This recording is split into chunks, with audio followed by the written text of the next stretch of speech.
The last difference between people who are able to completely eliminate the impact of trauma in their lives and those who aren't, that I want to share with you today is this. You must correct the developmental gaps left behind as a result of your trauma. Let me show you what I'm talking about. In nurturing parent-child relationships, the parent does something called mirroring from infancy and throughout childhood.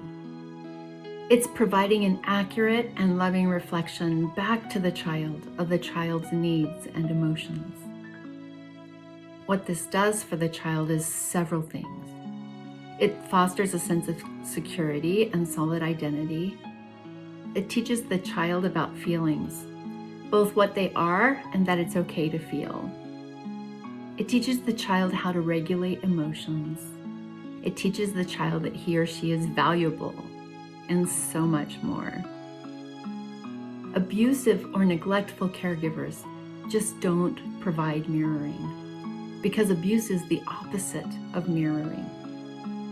An abusive or neglectful person has to be closed off to the needs and attentions, emotions of a child. If you didn't receive this very important support as an infant or a small child, you're likely to experience difficulties like these. Trouble fitting in with your peers, difficulty soothing yourself, having a hard time trusting yourself, having difficulty trusting other people, having trouble making decisions, finding it hard to avoid being exploited. Unfortunately, the fields of mental health and psychotherapy have barely caught up with what you need for healing your triggers. It isn't surprising then that there's little attention towards supporting your development by showing you what the typical gaps in development are for adults who were hurt as children. You need to know what normal development looks like for people who haven't had trauma and how to take steps toward filling those developmental gaps for yourself. See, there's a logical progression for a child's development.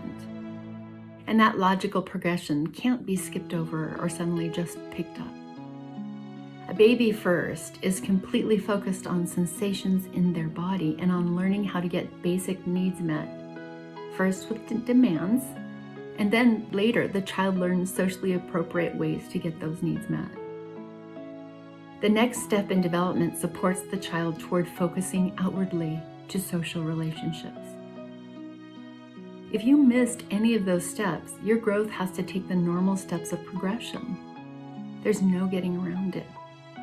Just like learning any new skill, the progression has to be followed. You most likely didn't learn how to run without first learning how to walk, and learning to stand before that, and to sit before that. So first you have to learn how to soothe yourself by healing your triggers. Then you need to learn how to comfort yourself in the ways a small child who did obtain all of the necessary nurturing got. Then, once you begin to feel solid in yourself, you'll naturally begin to think about developing safe social relationships. And you need more than the intuition of a therapist or hoping to stumble on what you need next in your personal development.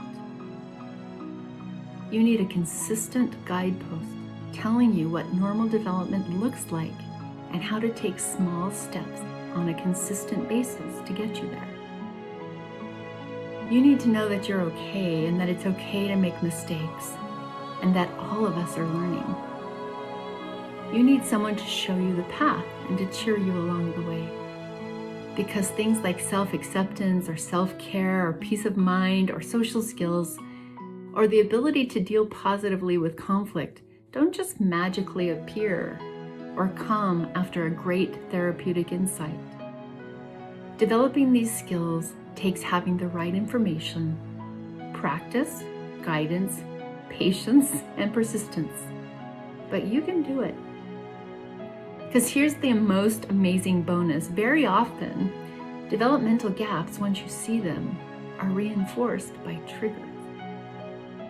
Once you understand the gap and what you should be doing on a developmental level, The space between your new healthy behavior and where you are now is most likely being held open by triggers.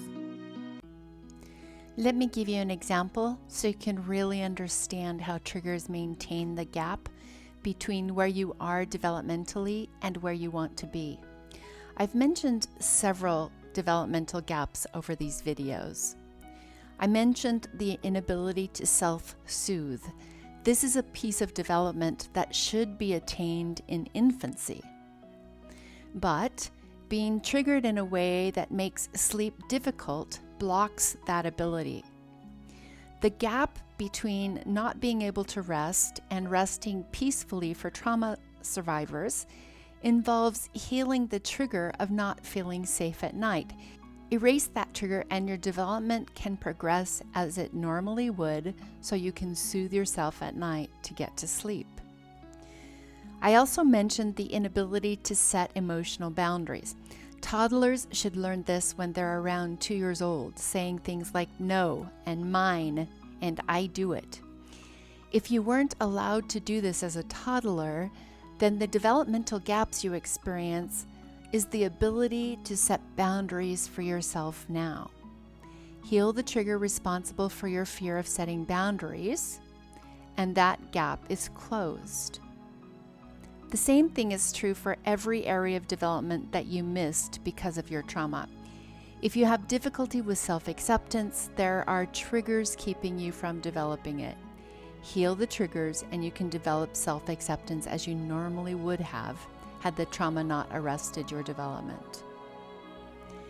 If you have difficulty with a clear sense of identity because you weren't allowed to develop based on the trauma dynamics that you experienced, what you need to do is find the triggers that kept you from developing your sense of self and heal them. Then you'll be free to develop your identity without limits. The problem with the developmental gaps that are left open based on childhood trauma is that this is another case of not knowing what you don't know. What you need is a way to assess for various areas of development so you can identify whether you've been able to obtain that specific developmental task or if triggers maintain a gap for you.